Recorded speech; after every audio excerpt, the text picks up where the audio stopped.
Ahmed Badawi, one of the great saints of Islam, said that the door that he came to his Lord through was ta'zeem and makhluqat, exalting the creation of Allah subhanahu wa ta'ala. He said, I never saw anybody from the family of the Prophet except عَظَّمْتُهُ لِانْتِسَابِهِ إِلَى رَسُولِ اللَّهِ. I saw him as something great because they were related to the Prophet. مَا رَأَيْتُ عَالِمًا إِلَّا عَظَّمْتُهُ لِعِلْمِهِ الَّذِي يَحْمِلُ. I never saw a scholar except I exalted him because of the knowledge that he was carrying. He said, but it got to a point, مَا رَأَيْتُ مُؤْمِنًا مُسْلِمًا مهما كان حاله, no matter what his state was, إلا عظمته لانتسابه لعبودية الله. But I saw, because he was a servant of God, admittingly open that he was attempting to submit to Allah, that I gave him ta'zeem. And then he said, but then I didn't see anybody, even the non-Muslim, إلا عظمته لأنه محل إرادة الله سبحانه وتعالى حيث أوجده الله سبحانه وتعالى بقوله كن فيكون. Except that I saw that in that was the will, the divine will manifesting before my eyes. And he said, I never saw a rock or a tree or anything except that I saw it as a manifestation of the divine will. It was God that put that thing there. That's what he was acknowledging. And then he said, وَمَنْ يُعَظِّمْ حُرُمَاتِ اللَّهِ فَهُوَ خَيْرٌ لَهُ عِنْدَ رَبِّهِ. That the one who exalts the hurumat of Allah, the sanctified things of God. And what is more sanctified than the creation of Allah subhanahu wa ta'ala?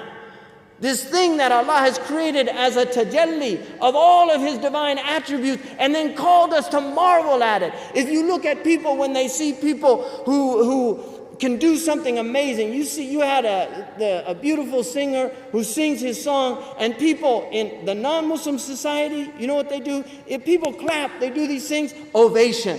They do an ovation, right? Which is to praise. That is because of what's happening in their hearts. They see something extraordinary and they want to praise that thing, because they're seeing something that has affected their souls. So when they see somebody who's mastered the piano and he gets up and plays some extraordinary piece by Rachmaninoff or Beethoven, they all stand up and they clap and clap to say, what an extraordinary thing you've just done before our eyes. How extraordinary. That's what they feel like doing because it's so amazing. And yet, we're in this incredible existence, this amazing creation, stars in the heavens, galaxies. We've got Hubble telescopes that look at the far corners of the universe, the massive expansiveness. We have flowers that bloom before our eyes. We can watch flowers that move across as the sun moves across the sky. The flowers follow the sun. The Arabs call them ubad al-shams.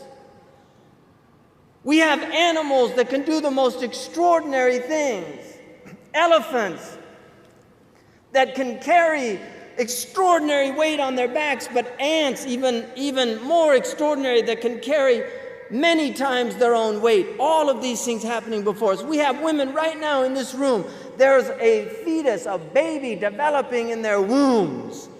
Mitotic cell division at rapid rates. All of these things are happening everywhere. And we don't feel compelled to give God a standing ovation. To stand up before Allah subhanahu wa ta'ala and say, Allahu Akbar, Allahu Akbar, Allahu Akbar. Really to stand in ovation before our Lord. Like people stand before some poor soul who's perfected some little trick on a musical instrument, who can pipe a tune out, and we're compelled to jump up and clap and say, bravo, bravo, and we can't get up for the Lord of the worlds and say, Allahu Akbar. Ma gharraka bi rabbika al-kareem. What has deluded you? What has deluded you? What has taken you away from the praise of your Lord? This is what Muslims are meant to remind people to do. Wherever they go, to tell people you have a Lord